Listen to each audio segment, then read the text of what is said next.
लामदेखि हामी हिजो राति पुगेको थियौँ। हाम्रो बसै तल हाम्रो गाडी पनि देखेको छ। केटाको बुढा हल्का चोखो रहेछ।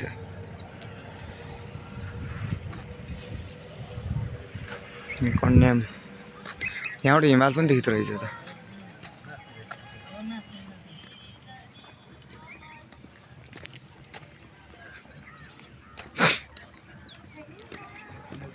ओ पारि हाम्रो झन्डा नेपालको ल झन्डा पनि छ।